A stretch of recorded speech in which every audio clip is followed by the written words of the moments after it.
Welcome back, everyone, to another live stream. We got Lakers basketball tonight. Actually, a pretty tough matchup with a Mavericks team that's playing pretty well without Anthony Davis. Surprisingly, no, Anthony Davis won't be back tonight. A player the Lakers won't be matching up with that magically doesn't get healthy for their matchup. But we're going to preview and talk about the latest on the trade market, trade targets, what the Lakers have been reportedly thinking about doing on the trade market. Whether that turns out to be true or not, we're going to go through that as it's a bit more pessimistic for this season and this current team. We're going to go through that, preview the matchup, talk about a few Deandre Ayton replacements, and then I'll talk about any comments that you guys have, any questions, and we're going to go through all of that. So, beginning with the trade market update, you might have heard, but we do have some information coming out from the Athletics saying that it's likely the Lakers wait until the offseason to potentially make any kind of trade at all, but definitely a bigger trade, citing that they will then have 3 first-round draft picks, something that we keep on hearing about. Right now, of course, they have 1 tradable first-round draft pick, that being in 2031.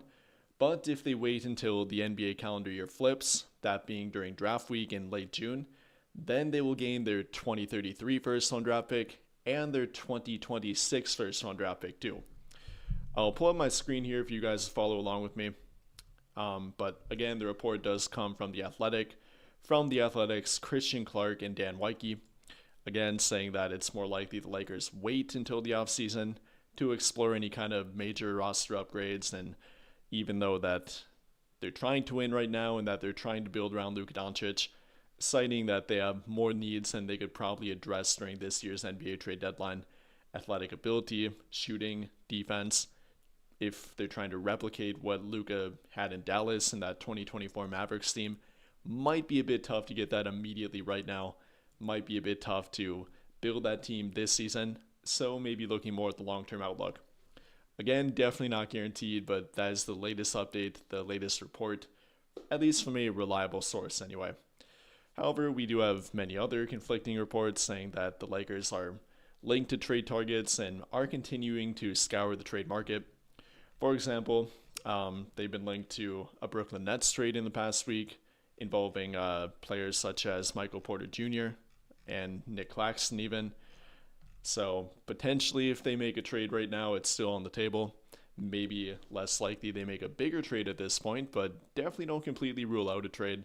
I know anytime a report comes out saying that the Lakers are going to wait to make a move, that they're not going to trade a first-round draft pick, we immediately get very pessimistic and kind of pull the plug on this season.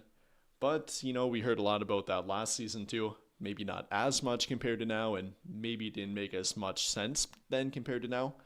But they still made 2 different trades, and obviously a really big trade with Luka Doncic. So you can never say never. Regardless, that does happen to be the current outlook. I'm probably looking at more of a smaller trade at this point. There are a bunch of sellers on the trade market, even though there's not much movement. Obviously, every team that's planning to sell or thinking about selling off their team is waiting for the best possible price and waiting until the final moment to hopefully get that price. Whether it's the Pelicans with Herb Jones, Trey Murphy, Sadiq Bey. We've heard a bunch of reports about that. A recent one from Brett Seigel. Whether it's the Milwaukee Bucks, now that Giannis got hurt, maybe they become a seller, maybe even including Giannis. Probably not too likely in my opinion. If they trade him, I think it would be after this season, during the summer when more teams would have more to offer them and probably would be a bit more heavily interested in offering a big trade package. But even apart from that, we got teams like Chicago. That's another team we've heard plenty about. Simply go to the bottom of the NBA standings and you can find a bunch of them. Utah, Sacramento, New Orleans, maybe Memphis even. The Eastern Conference, again, Milwaukee, Charlotte, Brooklyn, Indiana, Washington, Chicago, Atlanta maybe. We probably have between 8 to 12 different teams that could be labeled as seller at the trade deadline. So that's another thing to look out for. Between the recent reports on the trade market and what the Lakers may or may not do. Will they wait? Will they make a trade? Multiple trades? Who knows? More people tend to think that they'll wait at this point. Regardless, I do hope, and I think they'll do at least something. I don't think we'll have another repeat of the 23-24 season where they do absolutely nothing, don't make any kind of trade, and then of course we get the follow-up that the Lakers will then pursue the buyout market or whatever that comes out with. I think they'll do at least something. I think maybe a Ochai Agbaji low tier level trade like that, not saying directly for him, but something of that kind of trade level, that would be more on my mindset at this point, rather than a big trade for obviously Luka, Giannis, anything like that. Probably not going to happen, but again, you can think what you want, but nothing is ever guaranteed. Apart from that, though, I do want to talk a little bit about the matchup tonight. Like I said, the Mavericks are actually playing pretty well right now. Right now, they're actually 19-26, which might not sound good, but they're 7-3 in their past 10 games now. Riding a 4-game win streak, and again, doesn't seem that great, but you know, that for them who began I think 2-12 at one point, that's a massive improvement. They're 7-3. The Lakers played the Clippers, who were arguably the second hottest team in the Western Conference the other game. Now they're playing the Mavericks, who are maybe the third or fourth hottest team in the entire NBA entering tonight. So even though they're playing a team with a below 500 record, still a team that's playing well lately, a team that's actually playing pretty well on both ends of the court. Not particularly healthy with no Anthony Davis, no Derek Lively, a few other role players are out tonight too. But you can't write them off. It's on their home court. They're playing well lately. They would love to beat the Lakers after all the trade propaganda after the past year of them trading Luka Doncic, simply kind of feeling the tension between the two franchises at this point. It should be a fun one, but the Lakers definitely do not have a gimme tonight. Former Laker Max Christie has 3 straight 20-point games entering tonight. Najee Marshall is averaging nearly 20 points per game in their past 5. Cooper Flagg's been playing pretty well when healthy. Of course, will be playing tonight. That always happens. Kawhi Leonard last game, Cooper Flagg this game. It's pretty much a guarantee whenever the Lakers come to town. Somebody that's magically been out for the past 3 to 5 games probably will be suiting up. So, should be an interesting one tonight. Again, not a great record, but the Mavericks are playing pretty well right now. All right, before I get into any Deandre Ayton replacement and trade talk, I'll do a few follow-up questions to anything you guys might want to talk about quick. So we'll talk about whatever you guys want to address with what I just went over. And as I mentioned that, we got a super chat here from SLXMSY. Sorry if that stands for something. I'm just going to talk it out by letters here. SLXMSY15. And the comment being, Gabe, Maxey, Ayton, DK, top 8 protected first, and a second round for Highsmith and Claxton.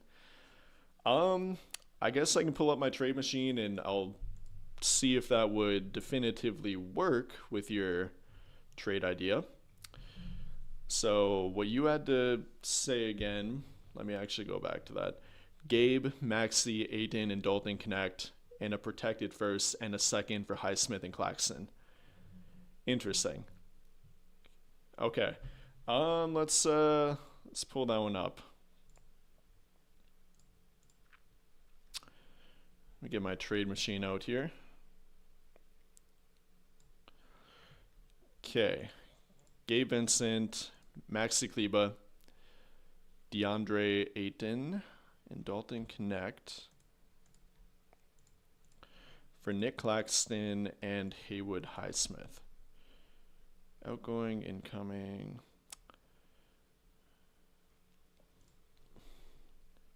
Ayton, DK. I don't think we have a legal trade with that one. Purely from, here we go. Yeah, I think it would be a little bit too much of incoming money. Oh wait, no, it would be the more salary with Brooklyn taking on here. Yes, it theoretically could work money-wise. I don't know if they would give up Claxton and Highsmith without a first-round draft pick here. I brought up a similar trade in my last video of Claxton with Terrence Mann, and the benefit there for Brooklyn being that they're offloading some future cap with Terrence Mann having a 3-year contract, not being a part of their long-term outlook, and probably not a part of their rebuild. Highsmith, on the other hand, is, yes, a veteran who's 29 and not a fit for the rebuild, but at the same time, he does have a 1 year expiring contract, therefore making him a bit more valuable per se to their team, or obviously less costly to have on their payroll. Claxton, yes, regardless, is valuable to them, and he could fit a shorter term rebuild. I think they're kind of bluffing with the reports saying that they wouldn't mind keeping him. I think they'd prefer to trade him at arguably his highest trade value with his latest contract they gave him a couple of years ago. Yeah, this trade would work, but I think it probably would take that first round draft pick. I think you could protect it, but I don't think a 2030 pick swap and the 2032 second round draft pick would work. I'd be more than happy to do that. I like the trade idea. I'm a fan of Claxton, obviously. I've talked plenty about him. I like Haywood Highsmith if healthy. Unfortunately, he has not played yet. We've heard reports saying that he's on track or, has been practicing and been doing contact work, but I don't know if it's multiple setbacks with him or the Nets don't want him to play because he would help contribute to winning. Maybe a combination of both. But right now, I'm not sure that they would do this trade package. I think they'd probably want a bit more for it. I can, just add in the picks you mentioned here. But even with that, I think it might take a little bit more. Apart from that, we then have 2 open spots left on our roster. Actually 3. 2 of which would have to be immediately filled thereafter to have a legal 15-man roster. At that point, we would have to pick up off the free agent market. Not a whole lot to pick from there at this point. I think I would prefer a slightly lesser trade package of, simply less players going out. Maybe a bit more complicated with Terrence Mann or throwing in a 3-team, but probably a bit more likely in my opinion. Regardless, I like your trade idea. I like any trade for Nick Claxton theoretically. If they could get him and if they could get him by the trade deadline, I think that would give them more time to form chemistry between him and Luka Doncic, obviously improve their current team. I think at this point, Ayton is obviously not the long-term answer, isn't even really the short-term answer. Barring him getting back to what he showed throughout November, October, maybe Austin coming back, which is pretty much guaranteed during this 8-game road trip. Maybe that'll help him out. They had some pretty decent chemistry, better than the chemistry that Luka and Ayton have showed, way better than the chemistry that Luka and LeBron, or rather Ayton and LeBron have showed. So maybe that'll help him, but any potential replacement for Ayton that would definitely be an upgrade in my opinion, like Claxton, should be something they think about. But again, I appreciate the comment, appreciate the idea. If they can do that, I'd definitely be open to it.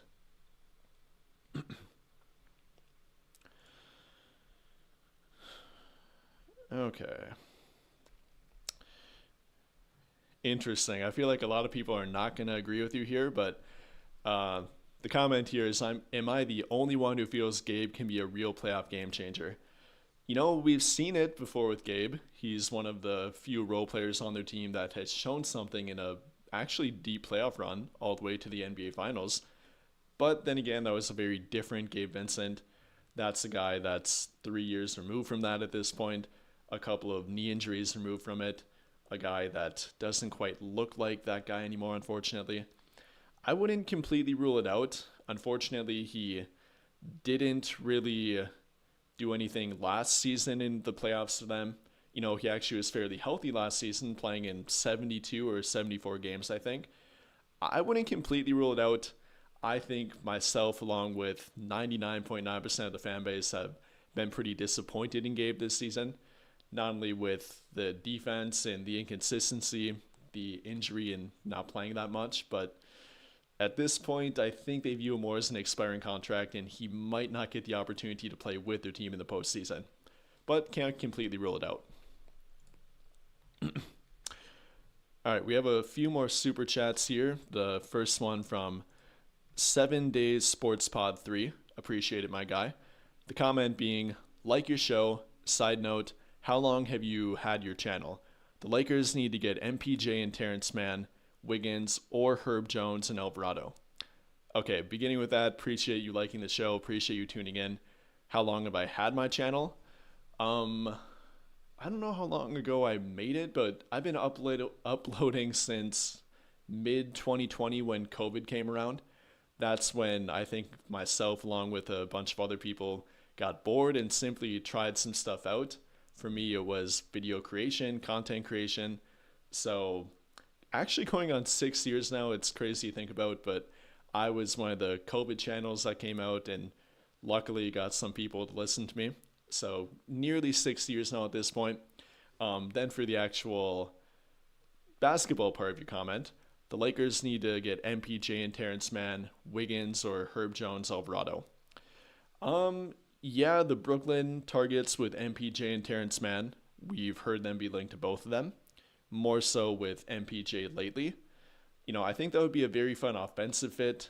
It would definitely be the biggest trade offer, or rather trade target of that bunch, with how well MPJ is playing at this point. If Brooklyn was a better team and even in playing tournament contention, he might be an all-star. But for what it would take to get him, probably looking at a first-round draft pick bare minimum with expiring assets like Kleba, Vincent, Rui Hachimura, simply to make the money work. That's what that trade package would look like. If you throw in Terrence Mann with him, or again, like I talked about with Nick Claxton, that could maybe help. It would lower the trade value coming in, therefore lowering what you might have to give up. And from the fact that I think Terrence Mann's a good fit, regardless of that contract, but then again, with the Lakers' trade plans and really prioritizing their financial flexibility, do they want to take on not only one, but two relatively long-term contracts? I think MPJ currently has a 2-year contract, Mann having a 3-year contract. That could make it a bit more difficult in free agency for them. Not sure if I find that one incredibly likely. Apart from that, though, Wiggins, Herb Jones, talk plenty about both. I'd love the idea of either one of them. I think Herb is a bit higher on their trade priority list. He fits the timeline a bit better. 27 compared to Wiggins being 30, going on 31. Is a bit better on defense and simply would be a bit better fit, in my opinion, for what the Lakers are trying to achieve. I think they're open to it. I think the Pelicans are simply having a very high trade price for him, and that's what's made it really difficult. If you're going to get him, it probably is taking one unprotected first-round draft pick with a good young asset in return, or simply a good trade package in return for him. Not sure the Lakers have that to offer at this point. Not sure the Lakers even want to offer that at this point, so unfortunately might be off the table for them. I'd love to be wrong about that, and they turn around and get a guy like Herb or even Andrew Wiggins. Maybe the Heat, with them trending downward, would lower their trade price for Wiggins. But yeah, I agree with you. Anyone from Herb, Wiggins, 3-and-D wing like that definitely would be a great get for their team. Not sure it's incredibly likely, but cautiously optimistic. Appreciate the super chat though. And then we have one more from my guy, the notorious CRG. Appreciate it. Appreciate you tuning in again. The comment is, do you think last night might scare other teams a bit off of Giannis? What's with the swarm of calf Achilles injuries during the last few years? Yeah, perfect. I actually did want to talk about this. With Giannis, I wouldn't be entirely shocked by that. Obviously, no, he's not going to be completely off the trade market, and the trade price for him is not going to go way down. But then again, I think with the buildup of calf injuries that he's dealt with, I think that's the second one this year alone. He also dealt with a hamstring injury, I think, too. Giannis now might be a little bit, I don't want to say injury prone, but excuse me, with him now being 31, or I think about to turn 31. Did he turn 31? He did turn 31. Missing already nearly 15 games this season. Let me actually pull up the graph for you guys to follow along with me. Yeah, playing 30 out of a possible, I think, 43 games for Milwaukee. Last season, missing 15. The year before that, 9. So not that much. But going all the way back to 2019, he regularly misses between 15 to 20 games pretty much every year. And with him entering his mid-30s as the guy that is very athletic dependent on getting to the rim and scoring at the rim, never has been able to develop that three-point shot that much, even the mid-range shot that much. Not much of a Yes, he can post up, he can bully his way to the rim, but not really a finesse player that much, scoring wise anyway. Yes, he can be a playmaker. I wouldn't doubt if maybe a team like the Lakers, who are trying to build around their timeline, might take a harder look at that and say, okay, do we actually want to trade for him and put him alongside Luka Doncic, given that they'd obviously have to trade Austin to get Giannis? Not only that, but multiple first-round draft picks. Is that the answer? Are they a bit worried about it because he's getting hurt and the injuries are building up with him? I think the Lakers should definitely look into that a bit more. We hear about Giannis as a trade possibility for them all the time. Whether that's true or not, I'm not entirely sure. But with the buildup of injuries, with the durability going down as the age goes up, yeah, I think you definitely need to think about it at the very least. I don't know how much it lowers the trade price, but again, for the Lakers, given that the trade price might not lower that much, but the risk is going up, I would definitely take a harder look at some other guys that have a bit lower of a risk and might be a little bit better of a fit too, alongside Luka Doncic. And then for the final part of your question, what's with the swarm of calf Achilles injuries during the past few years? I think it might be a product of overtraining. Obviously, I can't say for sure. I'm not the head trainer for any of these teams. I'm not working with them. But as somebody that does have a background and a few degrees in exercise physiology and nutrition science and a little bit of physical therapy background too, I would probably guess it's overtraining. Guys nowadays don't really take much time off, and while that's a credit to their work ethic and the multiple modalities they have for recovery, sometimes even with the recovery methods and the improvement of technology, it's still not enough. The buildup of training all year long, trying to work on your game, which again is commendable, but being on your feet too much and pushing your body to the limits that much, not to mention with the NBA having more up and down, the pace getting higher over time, offensive ratings going up, and much of that being due to the pace of play and the different style of offense. I think a lot of that does contribute to the lower body Achilles, calf injuries, hamstring injuries. There's a direct correlation, and that's what I would personally point to. But hopefully that answers the entirety of your question. Appreciate the super chat. Appreciate you tuning in.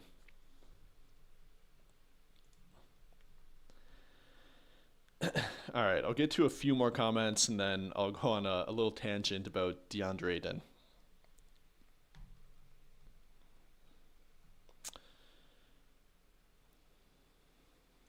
I'll do a follow-up to your question here. I think you're following up to the super chat you gave, so appreciate that again. Saying that you'd give the first, but I know the front office is scared to. I figure getting off Claxton would clear cap so they could possibly go for Giannis this offseason. Yeah, I definitely agree with you in a twofold way with that. I don't know if the front office would currently give up the first. Maybe they would. It would have to be for a trade target they really love. I think they like Nick Claxton, given that we've heard about some interest dating back to late June from last year. But is he in that upper echelon of Herb Jones and, unfortunately, if they kind of view Jonathan Kuminga that way, simply in that upper echelon of their trade priority list? Not entirely sure if he is. Not entirely sure if they'd give up a first-round draft pick for him. I simply speculate that they would like to move on from Ayton, more so from my mindset with it, and I think it's pretty clear at this point. But if they feel like they can make it work with Ayton for the rest of this season, maybe they're not as pushed to make a trade for a center like Claxton, despite him being a great fit, and despite the price not being that terrible in my opinion, potentially. I still don't think they do it for a first-round draft pick. Again, if they get creative in ways that I've shown in different videos to get around that, then maybe they do it, but yeah, not entirely sure because of what the second part of your comment is, because they want the first round draft pick to go after a big fish like Giannis. We know they love to go big name hunting. They do that time and time again, not only with Luka, but guys they've tried to get in the past half decade, even going back the full decade now. They go after big names. For better or worse, it's what the brand does. It's what they try to put at the front of the team and simply have the name for the bright lights of LA and to draw attraction. that's what they do.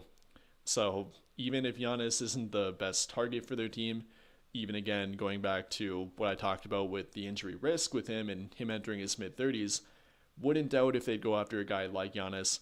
They want to preserve their assets and therefore that first round draft pick so they can have multiple of them so they can go big fish hunting. For better or worse, I think that is probably what they're kind of thinking about right now as a top priority. All right, I think we're going a little Deandre Ayton tangent right now. Let me pull up a few graphs I want to use here.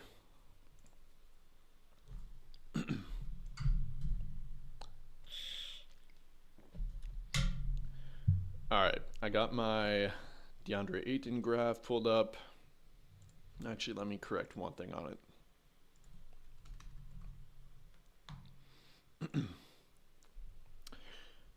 All right, you guys have definitely seen my graphics I use, obviously, and probably even this one that I've shown the past few videos now, but Ayton obviously not playing that well in the past 15 games. 11 points per game, down from 16 where he averaged in their first 15. 8 rebounds per game, which isn't bad, but for a guy that's never averaged below 10 rebounds per game. And yes, playing with Luka, LeBron, Austin, guys that are pretty good defensive rebounding wings and guards does contribute to that. But the all-around stat line being down, the production being down, even more so the effort, the body language not being good lately. I think they gotta seriously think about trying to replace him. You know, doing that and getting actual value back in return for him is a lot more difficult to do. Can they find a team that wants to trade for him and give back anything in return for him? Or if they try to trade him, would it simply be for an expiring contract, at least a potential expiring contract? If they'd have to give up any kind of assets with him to get rid of him, at that point, I don't think they'd do it, and it probably wouldn't be worth it. But if they can find a team that would want a Deandre Ayton trade package, whether it be the Pacers, the team I always bring up regarding this, a different team that has a need for a center, maybe Toronto, maybe a different team that, who knows, maybe they have an injury to their front court before the trade deadline. At that point, I think they have to really think about looking into it. It's not working with Deandre Ayton. Your franchise player, Luka Doncic, does not like playing with him. He might not be saying it, but we can see it on the court. The fact that he gives pretty consistent compliments to Jackson Hayes and saying that he likes to play with him, even kind of referring to playing with him in the fourth quarter. Then they benched Deandre Ayton in the fourth quarter for pretty much every week in the past month now, once a game or twice a game per week. At this point, it's not working. I'd love to say that he'll get back to where he was. Again, that Austin will help him get back to that when Austin does come back and play with him. But if you can find a pathway to improve your team both right now and in the future, finding a better center option that actually fits with Luka and the timeline of your team going forward, I think you have to look into it. So again, I've mentioned many trade targets. I've mentioned the Nick Claxton trades. I showed the example earlier. Apart from that, if you want to look for a real long-term answer or a guy with long-term upside that might not be there quite yet, you could go for a team like New Orleans, who is offering Yves Missi, putting him on the trade block. At that point, you're not trading Deandre Ayton, but you're trying to get a long-term answer at center, a guy that would fit your timeline and could grow with your team. You know, maybe Luka could help him develop like Derek Lively a little bit, make him that rim-running lob threat that protects the rim and is a pretty versatile defender. Maybe think that a little bit. Simply think the idea that we'd have a younger center option that Luka would like to play with, more likely would want to play with anyway, and that would fit their timeline. Think of something like Claxton, Yves Missi, somebody in that age range and that kind of skill set on the court. That's what I think the Lakers should and hopefully are looking into.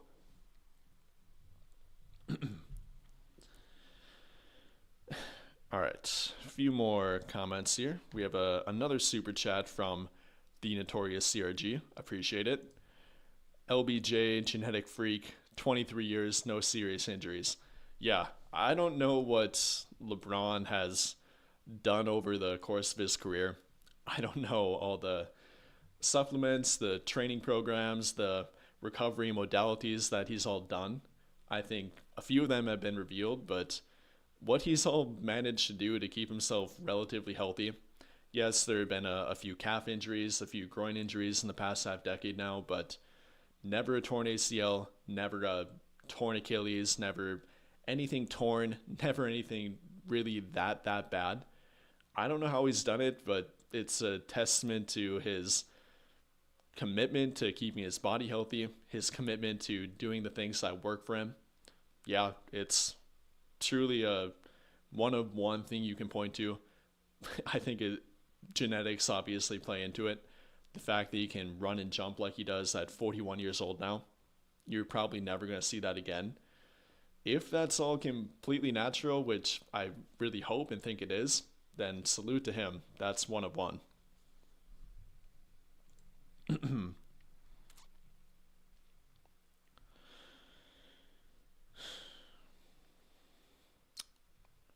Okay.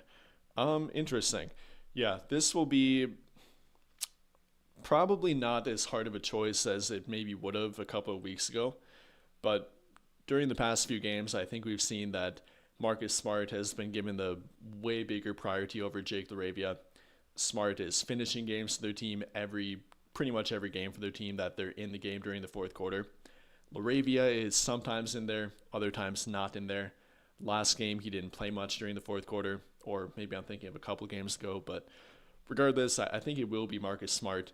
When Austin comes back, it'll very likely be a five-man combo of himself, Luka, LeBron, Marcus Smart, and Deandre Ayton. Again, maybe a different center post-trade deadline, and hopefully maybe, but probably that's the starting five in my opinion. Two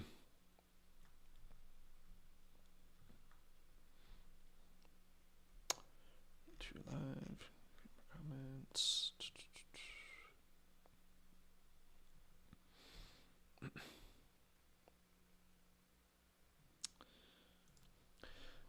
Do I think the Lakers will try to get Grimes or Kessler as free agents in the offseason? I actually have a video planned where I'm going to talk about somebody that I think they will and should go after. I'm not going to reveal that name quite yet, but I think he should and hopefully will be at the top of their list. And they should have enough cap space theoretically to get him. But for Quentin Grimes or Walker Kessler, I think they're definitely on the table. We've talked about Quentin Grimes. I've talked about him in a couple of video formats throughout the past half year now. I don't know if we've had a direct link with him to the Lakers. I think it would make some sense. He's played with Luka back in Dallas. He can fill different roles on team. He can fill the 3-and-D guard wing role as a off-ball player offensively that sometimes does some on-ball creation. We've seen him in the first or second option role, which he probably won't do again quite to that level, but post-trade deadline last year with Philadelphia, putting up over 20 points per game. So given the fact that he's shown a little bit of both, I think he could be a fit. I think he could be a third, fourth, fifth option, whatever it might be in that kind of a priority list with Luka and Austin after LeBron will leave their team. Yeah, I think it could definitely be an option. I don't know if he's at the top of their list, but I wouldn't be entirely opposed to it. And then for Walker Kessler, I think yes, even if they don't get him or maybe try as hard to get him as we might think, he'll definitely be linked to their team again. We've heard about a bunch of other teams that might try and get him as well. I heard a recent report that Washington might offer him up to a near max level contract. Not sure if that will be the case, but I wouldn't quite offer him that much. You know, is Utah truly bluffing about not wanting to pay him and that they wouldn't match a contract to retain him on their team? Not entirely sure, but trying to work around that and potentially financially fight with Danny Ainge might not be the best idea. You know, I would have liked to see them get him through a trade if the trade could have been for a good trade price. Unfortunately, they couldn't come to that agreement, but I think we'll definitely hear about it. If it actually happens or not, that's yet to be seen.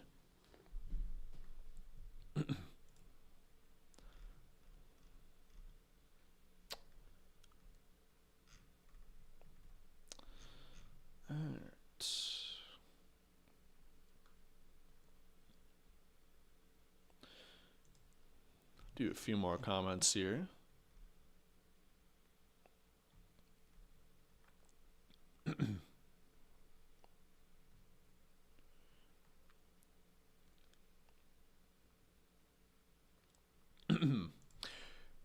Yeah. I don't know if you're interpreting what I'm saying as we should wait. I think there should be a happy medium between the asset prioritization and preservation along with the urgency. I think there should be a fine line between it. You don't want to say every year that, yeah, we'll have more cap space the next year and we'll have more trade assets next year, so let's wait. You could play that game every year. On top of that, though, you got to have a good plan. If you're going to make a trade right now, is it going to fit for both this year or this team and this season? And will it also fit your team going forward? Or will it end up being a waste of assets and not being worth it? You got to have a happy medium. I think they should be more urgent than what some reports say they are, or, whether or not they're true are kind of hinting at. There should be a happy medium between it. They should be trying to win right now, given that they have Luka and they shouldn't want to waste a year of Luka. That's only my opinion. Yes, he's only 26, but it doesn't take that long for a guy to get fed up with your team if you're not trying to seriously win and go pretty close to all in every year.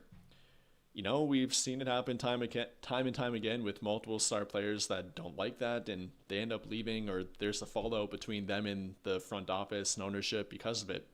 So yeah, gotta try to win right now, but play the happy medium too.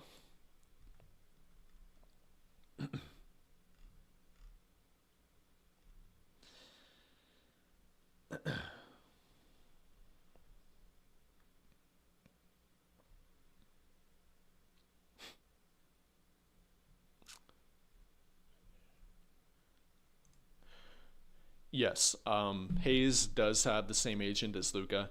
That could be part of it too. I think you're referring back to my tangent on Luca liking to play more with Hayes than Ayton. Yeah, I think that's definitely, or maybe could be part of it. They both share the same agent of Bill Duffy, and I think is that WME Sports or whatever his agency is called. Yeah, the main guy is Bill Duffy. I think the Lakers have 4 or 5 different Bill Duffy clients on their team now, or affiliated with his agency. So I don't know if that's directly why Luca would say that.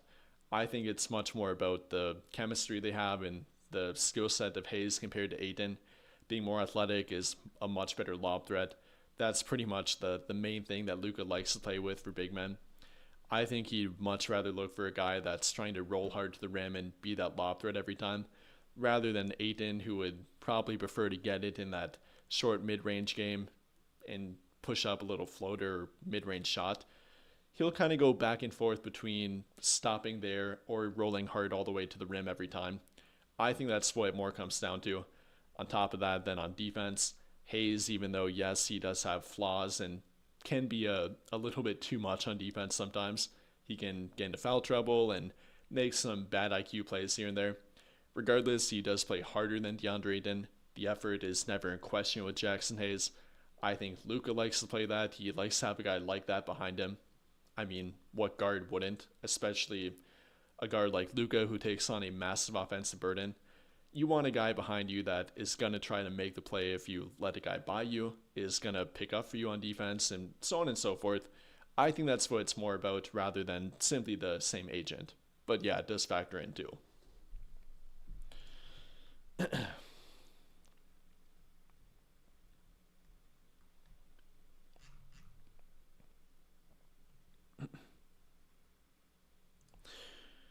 See, I kind of agree with this, but not really. I think the Lakers tax, quote unquote, is a real thing, but the the thought that no team will give anything to the Lakers, and I don't like to use the word give, but make a trade with them. I think even you could make a trade with the Dallas Mavericks, who a lot of people think is off the table for whatever reason. Just because of one bad trade, I don't think a team will never make a trade with the same team again. I think if we'd give a great offer for Daniel Gafford, Najee Marshall, whoever it might be, they're not going to say no. Yeah, if you would offer the same value trade package compared to a different team, maybe they take the other team's trade package purely so the fan base doesn't get mad at them. But they're not going to say no to a good trade package for a guy that they want to trade and that they put on the trade block. Whether it's Dallas, Sacramento, a conference rival, whoever it might be, I think it's on the table, even though it might not be particularly what they want to do.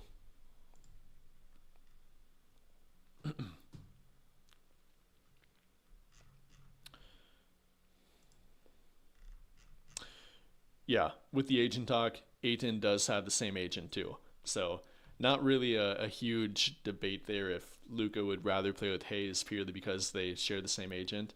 Yeah, all three of Luca, Jackson, DeAndre, and is it Marcus Smart who shares Bill Duffy too? I'm actually gonna look that up. I think there might be a good page for that.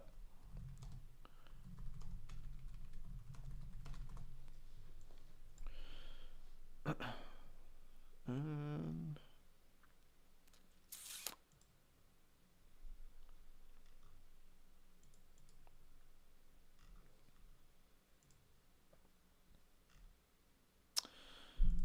I know Hoops Hype has like a good page for it. I just can't find it.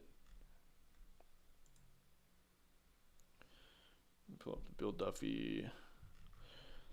So Bill Duffy, who Luca is signed with, I was right. It's WME Sports. Has 31 players under his agency signed with him right now. Luca being at the top of that. Luca, Ant, and Zion. After that, we do yes have Deandre Ayton, the updated contract here. We have Jackson Hayes, and is that it then? I thought they had one more. I'm pretty sure there's one more Laker that maybe they didn't update. I don't know if it's Marcus Smart. I could be wrong about that one, but I think they have one more Laker under contract too. But yeah, that's kind of the agent player relationship. Bill Duffy with Luca, Ayton, and Jackson Hayes.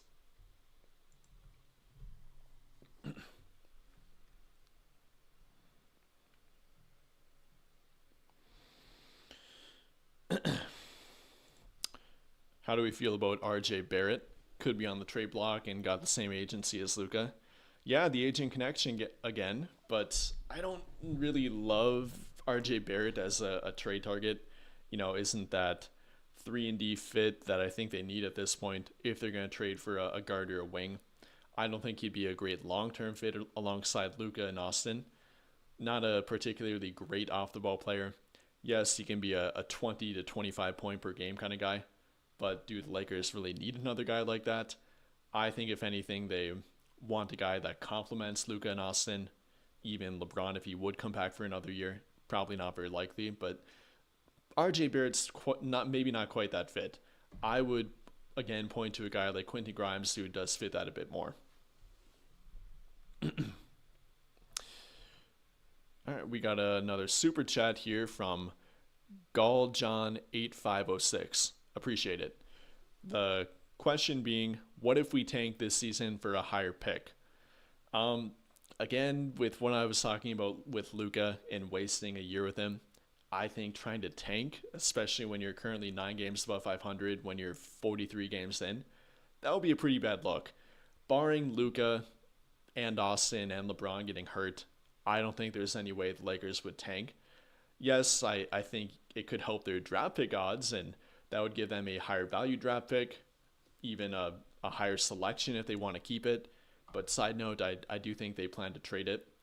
I don't think they go that route. I think that would send a bad signal to Luca, a bad signal to the direction of their team, even wasting a year of Luka Doncic in his absolute prime. Probably not the best route. It's a interesting what if purely for the draft pick and improving the value of that, but I don't think they go that route. Appreciate the comment and question though.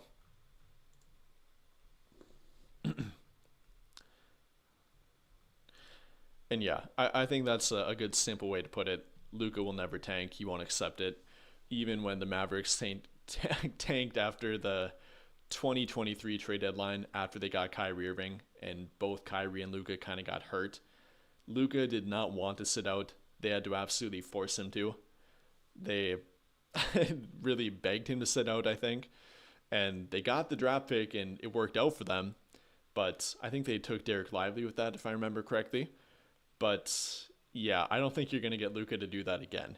Even if it would improve the draft pick and it would improve the value of it, it's not going to go over well.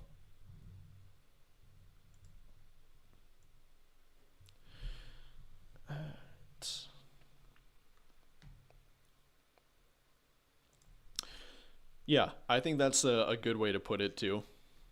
Not every move has to be a home run perfect player. The perfect role player the Lakers want doesn't actually exist.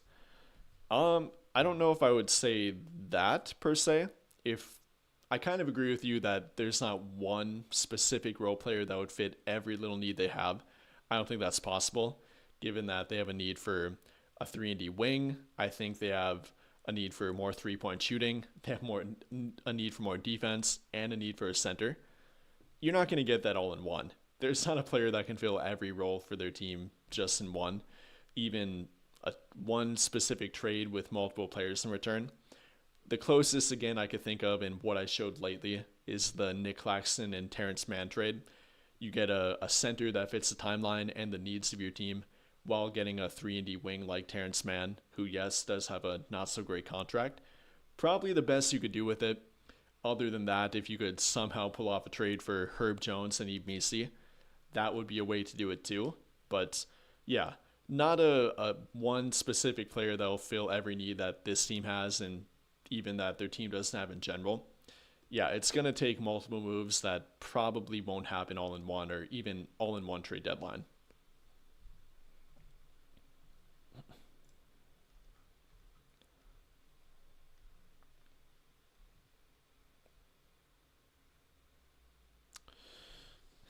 Yeah, I don't think anything is wrong with the audio for the person commenting about that. I don't know if you have your sound down. I can turn mine up a bit, but everything's connected fine. Hopefully, the Lakers make a big trade at the deadline. Again, I see the odds of that going down, not up. I think it's still very much on the table that they make a trade, and I do want them to make a trade. I don't think they trade the first round draft pick at this point, apart from the one report from Kevin O'Connor saying that they might trade their currently one tradable first round pick for multiple lesser protected first round draft picks. If they would go that route, I'd be all for it. But if they're trading the 2031 pick, I don't see many trade targets that they would actually do that for. Maybe Herb Jones, maybe a center like Nick Claxton, maybe. But apart from Herb, I don't see many targets that they'd actually do it for.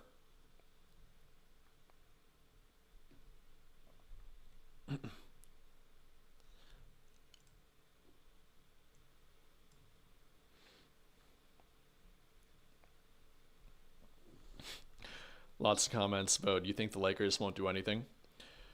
Um, Again, yeah, I think they're not going to make a big trade, but I think making a smaller trade, a move around the edges, and something that would cost a second round draft pick, pick swap maybe, assets like Dalton Connect, Rui Hachimura, Vincent, Kleba. That's very much on the table in my opinion, and should be too. I mean, let me pull up. Here's what they currently have to work with. I didn't update this graph, so recently became trade eligible. It's not really recent anymore, but I've shown it obviously many times in my videos. The expiring contracts of Rui, Gabe, Maxi. These are the most likely players to be traded in my opinion, along with Dalton Connect. Then again, he doesn't have much of any trade value.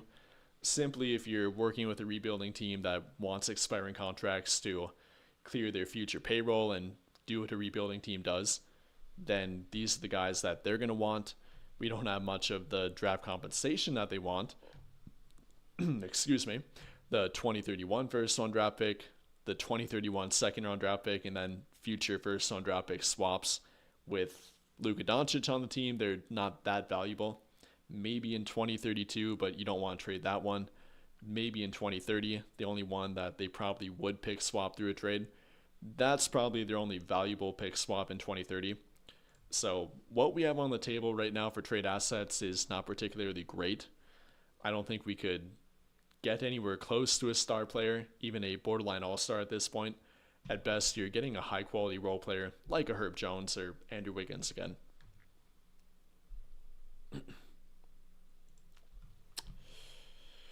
Do a few more questions, and I think we'll wrap it up. But appreciate all you guys that tune in. Appreciate you guys who are leaving the comments, the super chats. Genuinely appreciate it.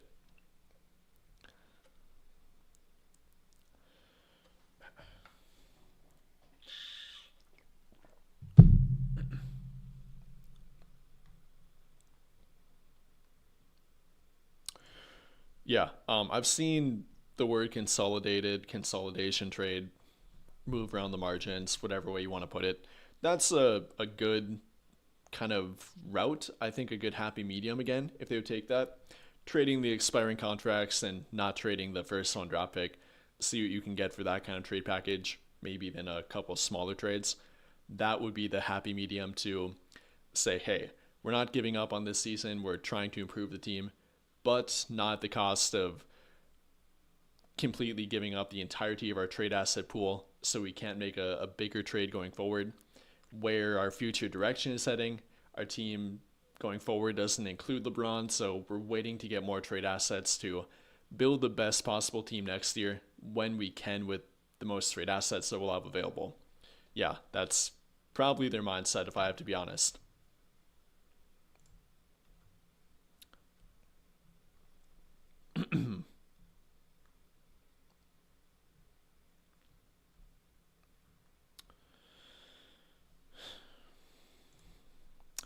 Yeah, that to me is a good fit kind of target. I often say it too, trying to replicate the 24 post deadline Mavericks team, replicating the Derek Jones Jr., the PJ Washington, Daniel Gafford, Derek Lively. I sound like a broken record. If they try to replicate that on their team, I think they build a pretty good team around Luka Doncic, a team that's proven to fit. Whether you can directly get any of those guys or guys that fit them are replicable to them, I think that should be a pretty good blueprint to follow. At that point, you have a team that can get to the NBA Finals theoretically around Luka Doncic with a sidekick like Kyrie Irving, who Austin is kind of a lesser version of. I think at that point, you at least have a good blueprint for what fits.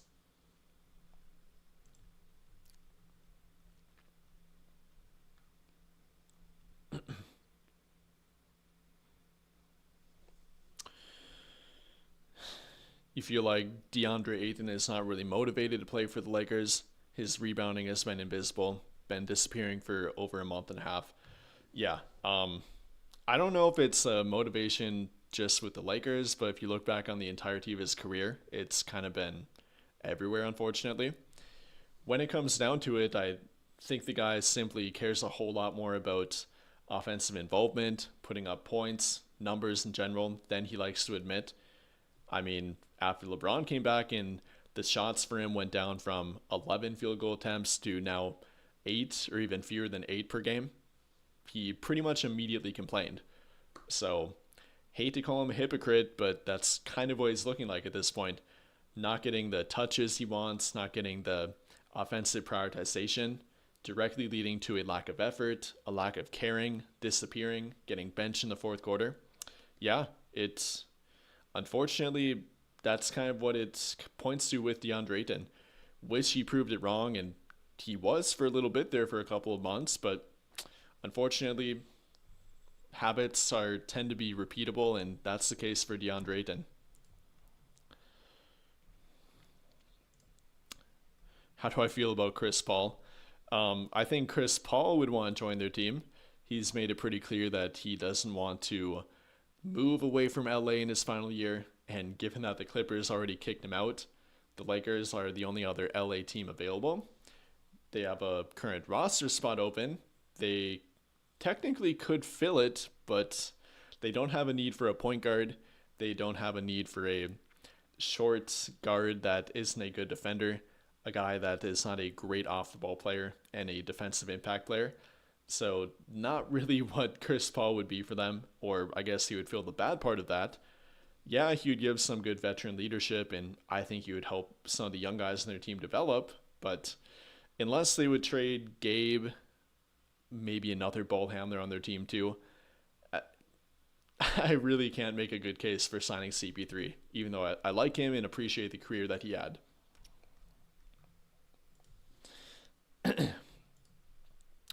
Yeah, I talked about this before. If they would hold out, which reports seem to indicate that they will, and that's more likely route for them to take, they will have three first round draft picks this summer. I have a good graph to follow along with that, so let me actually pull that up.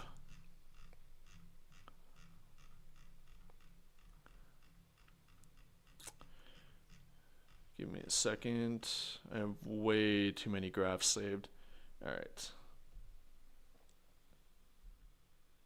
Here we go. Yeah. Right now they only have one tradable first round draft pick, 2031. But if they wait until this summer during draft week, then they will gain the ability to trade their 26th first round draft pick. On top of that, they can then trade a draft pick 7 years in advance. So then they'll have the ability to trade their 2033 first round draft pick and second round draft pick too.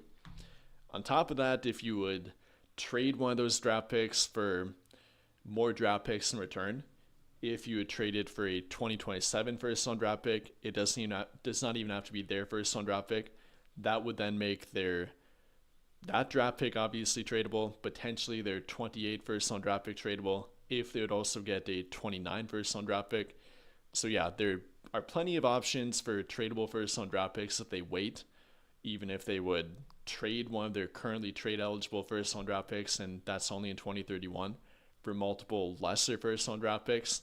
That's how you go about that direction, getting more tradable first round draft picks and therefore having more trade value. That's what they seem to want to do, so they can go after a bigger trade target.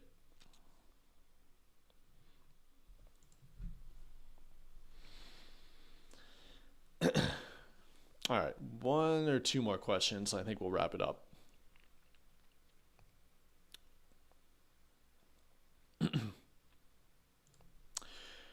Do I think we are better than Denver?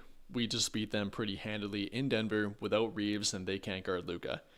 I don't know if that game was a great representation of each team's full ability. Yes, we didn't have Austin, but they did not have Jokic. They didn't have Cam Johnson. They didn't have Christian Brown. So they were down three starters too. I think Jokic is obviously more impactful than Austin Reeves. So can't really say that just because we played without Austin, we can beat them because they were hurt too and we were hurt. If you point back to last year, post-trade deadline, when we got Luka, we did beat a pretty much fully healthy Denver team. Jokic played, Aaron Gordon played. Then again, that was a different team that didn't have Cam Johnson, didn't have Tim Hardaway Jr., didn't have Bruce Brown. I think we need to see a healthier matchup to say that for sure. I think they're actually a much better for our team now compared to when we had Anthony Davis. Luka is definitely a guy that is a tough matchup for them. They don't have a great defensive matchup for him. Aaron Gordon could have been when he was younger, but with him being hurt, doesn't quite look right, isn't quite the same defender anymore, even though he's had a massive offensive improvement. They don't have a great defensive matchup for Luka. Peyton Watson off the bench, I guess, but in the starting lineup, who do they put on him? They probably put Cam Johnson on him, and I think Luka can absolutely take advantage of him. With Jokic being a big drop coverage guy, Luka loves to go at that and take advantage of it. I think they're actually a pretty decent matchup. I still think that Denver is the better team, in my opinion, when healthy. But yeah, they're definitely a better matchup compared to when we had Anthony Davis and LeBron, that team that could never beat them. With Luka, they're now a much better matchup, yes. All right, one more comment, and I'm going to wrap it up. Keep saying that, but for sure. Unless there's a super chat or anything, I'll get to that.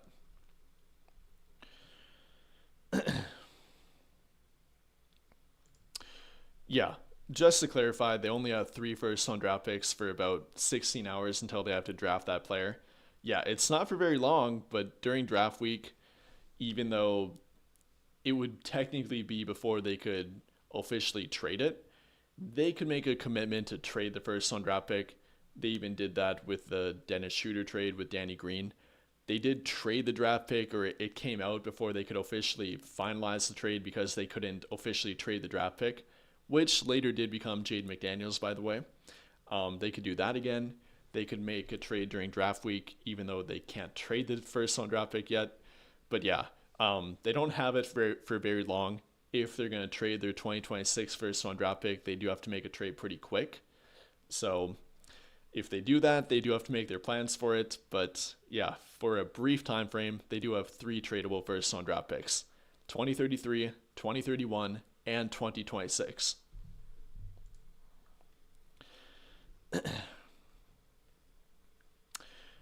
All right, though, I think that'll wrap it up.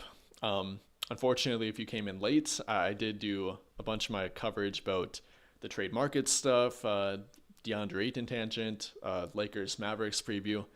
We do have Lakers action tonight with the Mavericks. The Mavericks are playing pretty well. They're actually 7-3 in their past 10, even with no Anthony Davis, even with no a couple other players in their team too. It should be a fun matchup tonight. It's definitely going to be a tough matchup. They're playing well lately.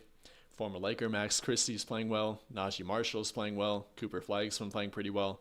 So definitely not a gimme. Luka might still feel some sort of way about them trading him, going back to Dallas. It's still less than a year of them trading him away.